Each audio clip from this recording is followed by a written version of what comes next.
In this video, we will discuss the working principle of a thermal power plant. We will try to understand each stage and each part in detail.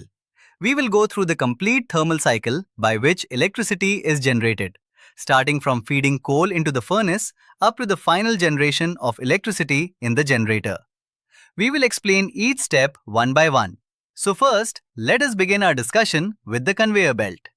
This is an image of a conveyor belt where crushed coal is carried by the conveyor belt and fed into the pulverized mill. From here, the crushed coal pieces fall into the pulverizer mill through the conveyor belt. In the pulverizing process, these crushed coal pieces are ground into a fine powder. Converting coal into fine powder increases its fuel efficiency significantly.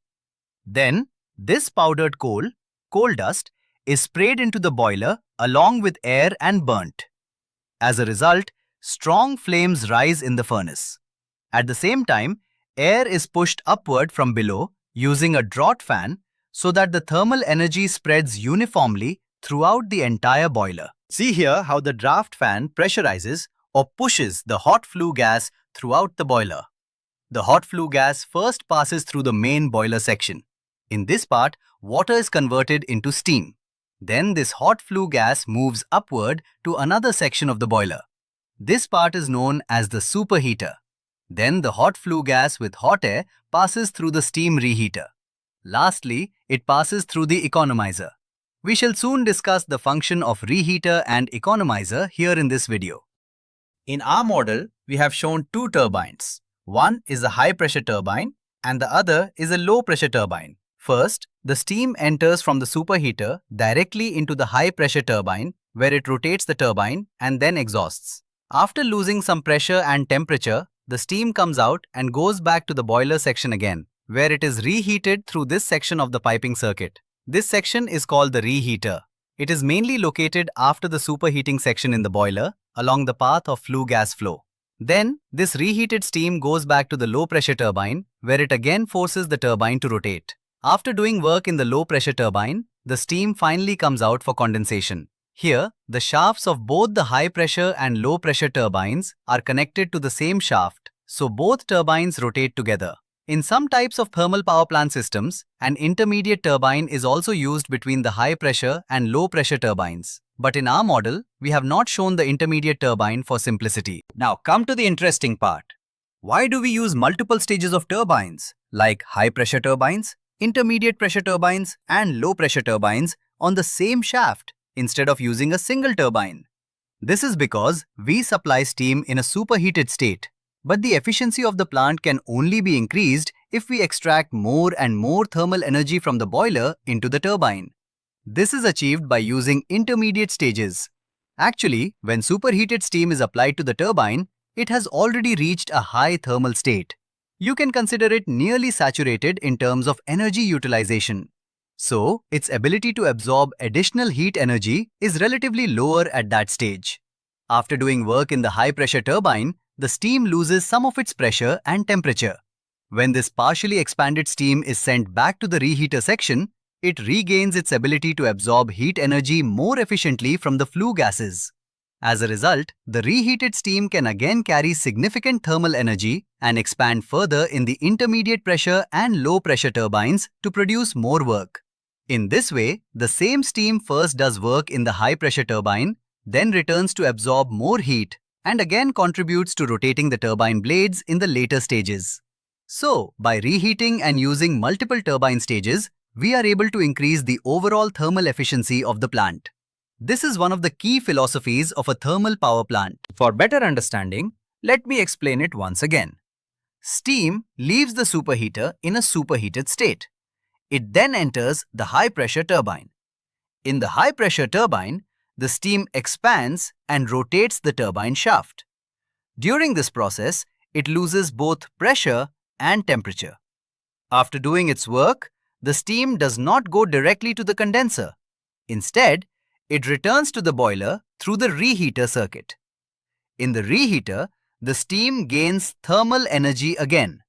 Then, the reheated steam enters the low-pressure turbine. It expands further and produces additional mechanical work. In this way, The steam absorbs thermal energy from the boiler more than once. In this case, it happens twice. In some power plants, an intermediate pressure turbine is also used. This creates a multi-stage reheating system. Finally, the steam exits the low-pressure turbine. Even at this stage, it still contains some thermal energy. To utilize this remaining energy effectively, the steam is sent to the condenser, where the cycle continues. A significant portion of the remaining heat in the steam transfers to the boiler feed water before the steam reaches the condenser. As a result, the feed water gets preheated before entering the boiler. This reduces the amount of heat required in the boiler, which in turn lowers fuel consumption. Therefore, this process improves the overall efficiency of the power plant. After passing through the feed water preheater, the steam enters the condenser. In the condenser, the steam loses its remaining heat and converts back into water. This condensation process takes place with the help of a cooling system, typically a cooling tower. The cooling tower removes heat from the steam indirectly by cooling the circulating water, which helps bring down the steam temperature inside the condenser.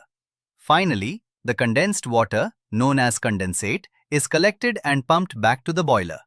This completes the cycle and allows the water to be reused for steam generation. The condenser performs a very vital role in controlling the power generation of a thermal power plant. Now understand this clearly. Before condensation, a significant portion of heat still remains in the steam. Now if this steam is directly sent back to the boiler without converting it into water at a controlled initial condition, then what will happen? That steam will again absorb thermal energy inside the boiler. Then it will go to the turbine, do its work, and again return with still higher heat content. And if this cycle continues, the heat content of the steam will keep increasing after each cycle. Now this is a serious problem, because if the heat content increases, the energy available to the turbine also increases. So the turbine speed will increase after every cycle. And since the alternator is directly coupled to the turbine, its speed will also increase. And this makes the entire power system unstable. So what we need is control.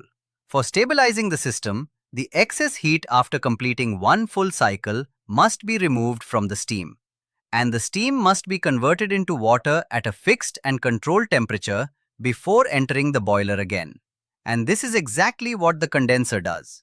So you can clearly understand that the condenser is not only converting steam into water, but it is also indirectly helping in controlling the power generation and maintaining system stability.